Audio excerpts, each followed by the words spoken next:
আসসালামু আলাইকুম। আজকের রেসিপিতে থাকছে দারুণ মজার super soft super spongy strawberry sponge cake. 2টি ডিম দিয়ে আজকে আমি কেকটি চুলায় তৈরি করেছি। কেকের রেসিপির সাথে থাকবে সুন্দর এই কেকটির ডেকোরেশনও। আশা করব আমার আজকের রেসিপিটি সবার কাছে ভালো লাগবে। প্রথমে শুকনো উপকরণগুলো চেলে নিব। তার জন্য এখানে হাফ কাপ থেকে 1 টেবিল চামচ পরিমাণ কম ময়দা নিয়েছি। সেই 1 টেবিল চামচ পরিমাণ এখানে আমি কর্নফ্লাওয়ার দিয়ে দিলাম। দিয়ে দেব হাফ চা চামচ পরিমাণ বেকিং পাউডার, 1/4 চা চামচেরও সামান্য কম বেকিং সোডা, সামান্য পরিমাণ লবণ। লবণটা কিন্তু চাইলে স্কিপও করা যাবে। খুব ভালো মতো চেলে নিচ্ছি। চেলে নেওয়া হয়ে গেলে এগুলোকে মিশিয়ে ঢাকনা দিয়ে ঢেকে একটি সাইডে রেখে দেব। অপর একটি পাত্রের মধ্যে নিয়েছি 2টি ডিমের সাদা অংশ। এর মধ্যে দিয়ে দিলাম 1/4 চা চামচ থেকে সামান্য একটু কম পরিমাণ হোয়াইট ভিনেগার। এবার বিটারের একে দিয়ে আমি হালকা একটু ফোম করে নিলাম। যখন এরকম সাদা ভূমি ভাব চলে আসবে তখন এর মধ্যে অল্প অল্প করে চিনি দিয়ে ডিমের ম্যারাংটা তৈরি করতে হবে। আমি কিন্তু এখানে হাফ কাপ পরিমাণ চিনি নেইনি, হাফ কাপ থেকে কিছুটা কম নিয়েছি, কারণ কেকটি বেক করার পর যখন আমরা কেকটিকে ডেকোরেশন করব তখন কিন্তু সুগার সিরাপ যাবে, ক্রিম যাবে, গানাশ যাবে, যার ফলে কেকটি অনেক বেশি মিষ্টি হয়ে যাবে। তাই আমি এখানে চিনির পরিমাণটা একটু কমিয়ে দিয়েছি। ডিমের ম্যারাংটা কিন্তু তৈরি হয়ে গেছে। আর অবশ্যই ডিমের ম্যারাং তৈরি করার সময় চিনিটা অল্প অল্প করে দিয়ে ডিমের ম্যারাংটা তৈরি করতে হবে। এখানে দিয়ে দিলাম 2টি ডিমের কুসুম, 2 টেবিল চামচ পরিমাণ রান্না করার তেল এবং হাফ চা চামচ পরিমাণ স্ট্রবেরি ইমালশন, কয়েক ফোঁটা পিঙ্ক কালার। ইমালশন না থাকলে আপনারা এখানে স্ট্রবেরি এসেন্সটাও দিতে পারেন। বিটার লো স্পিডেই কিন্তু আমি 30 সেকেন্ডের মতো বিট করে নিয়েছি। এর থেকে বেশি বিট করা যাবে না। তারপর শুকনো উপকরণগুলোকে 2 ধাপে চেলে খুব আলতো হাতে মিশিয়ে নিতে হবে। মিশিয়ে নেওয়ার ভিডিওটি স্কিপ হয়ে গেছে। ব্যাটারটি দেখতে কিন্তু ঠিক এরকম হবে। এবার এটিকে একটি কেক মোল্ডে নিয়ে নিচ্ছি। আমি এখানে এই কেকটি বেক করার জন্য 6 ইঞ্চির একটি কেক মোল্ড নিয়েছি। নিচে লেখালেখির কাগজ তেল ব্রাশ করে বিছিয়ে দিয়েছি। তারপর একটি কাঠি দিয়ে নেড়েচেড়ে দিচ্ছি। হালকা একটু ট্যাপ করে এটাকে বেক করে নেব চুলায়। চুলা যে পাত্রে বেক করবেন সেই পাত্রটাকে 10 মিনিটের জন্য হাই হিটে একদম গরম করে তারপর ঢাকনা দিয়ে ঢেকে চুলা আঁচটা লো করে দিয়ে কেক মোল্ডটি বসিয়ে অপেক্ষা করতে হবে 45 মিনিট।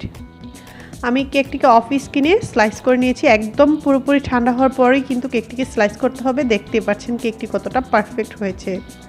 আমি কেকটিকে আজকে 4টি স্লাইস করেছি। আপনারা কিন্তু 3টি স্লাইস বা 5টি স্লাইসও করতে পারবেন। কেকটিকে এবার ডেকোরেশন করব। তার জন্য প্রথমে কেকের বোর্ডের মধ্যে একটু ক্রিম দিয়ে নিয়েছি। তারপর প্রথম লেয়ারটি দিয়ে সুগার সিরাপ দিয়ে দিচ্ছি। স্পঞ্জ কেকের মধ্যে কিন্তু অবশ্যই সুগার সিরাপ দিতে হবে। তারপরে এখানে স্ট্রবেরি ফ্লেভার হুইপ ক্রিম দিয়ে নিচ্ছি। আপনারা কিন্তু চাইলে আপনাদের যে কোনো ফ্লেভারের হুইপ ক্রিম এখানে দিতে পারেন। যেহেতু এটা স্ট্রবেরি ফ্লেভার তাই আমি এখানে স্ট্রবেরি ফ্লেভার হুইপ ক্রিমটা দিয়ে দিয়েছি। ক্রিমের পরিমাণটা কিন্তু আপনারা আপনাদের পছন্দ মতো কমিয়ে বাড়িয়ে দিয়ে নিতে পারেন। ক্রিম দেওয়া হয়ে গেলে এখানে স্ট্রবেরি ফ্লেভার চকলেট গানাশ দিয়ে দিব।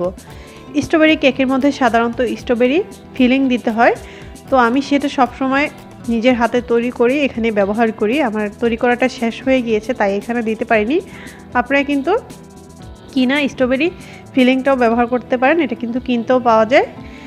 যার থেকে আপনারা বেকিংয়ের আইটেম কিনেন সেখানেই কিন্তু এই স্ট্রবেরি ফিলিং যে কোনো ফ্লেভার ফিলিং আপনারা পেয়ে যাবেন। প্রতিটা লেয়ার দিয়ে আমি একইভাবে sugar syrup, chocolate ganache, cream দিয়ে কোট করে নিয়েছি এবং সর্বশেষ লেয়ারটি দিয়ে হালকা একটু ক্রিম দিয়ে ক্রাম কোট করে ফ্রিজে আমি রেখে দিয়েছিলাম প্রায় 1 ঘন্টার জন্য।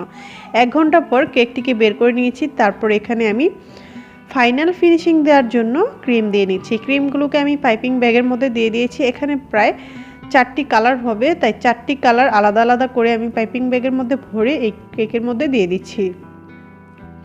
কিভাবে দিচ্ছি হয়তোবা আপনারা দেখেই বুঝতে পারছেন। এভাবে দিলে কেকের মধ্যে ফিনিশিংটা খুব সুন্দর আসে। কেকের যে গুঁড়ি গুঁড়ি ভাবটা আসে সেটা আর দেখা যায় না।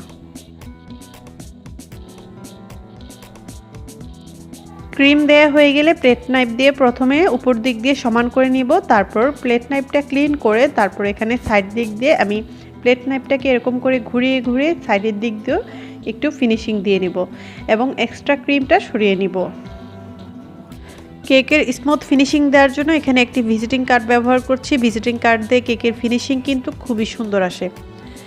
ভিজিটিং কার্ডটি এক হাতে ধরে রাখবেন, আরেক হাত দিয়ে টার্ন টেবিলটি টান দিলে কিন্তু খুব সুন্দর ফিনিশিং চলে আসবে এবং উপর দিক দিয়েও আমি ফিনিশিং দিয়ে নিচ্ছি। এর থেকে বেশি ফিনিশিং দেব না, কারণ এখানে কেকটিকে আমরা এডিবল গ্লিটার দিয়ে কভার করব। এখানে আমি আমার তৈরি এডিবল গ্লিটার ব্যবহার করছি। এই এডিবল গ্লিটার কিভাবে তৈরি করতে হয় সেটা কিন্তু আমি আপনাদের সাথে খুব শীঘ্রই শেয়ার করব। এডিবল গ্লিটার সাধারণত একটি স্প্রের মাধ্যমে কেকের মধ্যে দিতে হয়। যেহেতু আমার কাছে ওটা নাই, তাই আমি হাতের সাহায্যেই গ্লিটার দিয়ে দিচ্ছি। গ্লিটার দেয়া হয়ে গেলে এখানে একটি নন এডিবল প্রিন্সেস ফটো নিয়েছি। এই নন এডিবল প্রিন্সেস ফটোটা আমি গুগল থেকে ডাউনলোড করেছিলাম। গুগল থেকে ডাউনলোড করার পর এটাকে আমি ফটো প্রিন্টের দোকানে নিয়ে প্রিন্ট করে নিয়ে এসেছি। তারপর সাইজ মতো কেটে আমি কেকের মধ্যে দিয়ে দিচ্ছি। আলতো হাতে চেপে চেপে এটাকে কেকের সাথে বসিয়ে নিতে হবে। বিভিন্ন থিমের প্রিন্সেস ফটো কিন্তু আপনারা গুগলে পেয়ে যাবেন খুব সহজেই। সেখান থেকে ডাউনলোড করে তারপর ফটো প্রিন্টের দোকানে গিয়ে প্রিন্ট করে নিয়ে আসলেই হবে। ছবিটা লাগানো হয়ে গেলে তারপর এখানে আমি দিয়ে দেব 2টা নন এডিবল বাটারফ্লাই। এই বাটারফ্লাইগুলো কিন্তু আপনারা যেসব দোকান থেকে বেকিংয়ের আইটেম কিনেন সেখানেও পেয়ে যাবেন। যদি সেখানে না পান তাহলে আপনারা গুগল থেকে ডাউনলোড করে প্রিন্ট করে নেবেন। তারপর এখানে ফন্টেন দিয়ে তৈরি করা কালারফুল কিছু লাভ দিয়ে দিচ্ছি।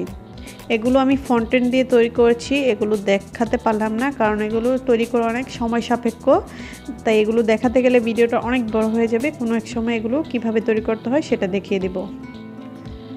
যতটা কালার আমি কেকের মধ্যে ইউজ করেছি ঠিক ততটা কালার দিয়ে কিন্তু আমি লাভগুলো তৈরি করে নিয়েছি এবং প্রত্যেকটা লাভের মধ্যেই কিন্তু আমি এডিবল গ্লিটার দিয়ে দিয়েছি।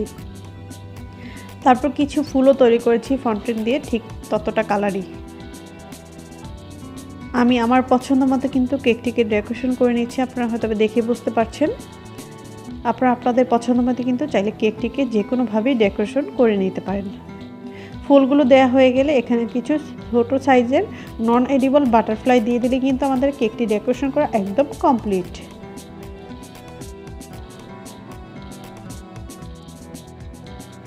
এটা হচ্ছে আমার কেকের ফাইনাল আউটকাম। দেখে বুঝতে পারছেন কেকটি কতটা সুন্দর লাগছে। আপনাদের কাছে কেমন লাগছে অবশ্যই কিন্তু কমেন্ট বক্সে জানিয়ে দিবেন। এটা আমার প্রিন্সেসের জন্য করা ছিল, তার জন্মদিন উপলক্ষে, তাই কেটে দেখাতে পারলাম না।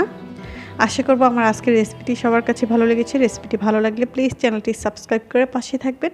সবাই অনেক ভালো থাকবেন। আজকে এখানে বিদায় নিচ্ছি। আল্লাহ হাফেজ।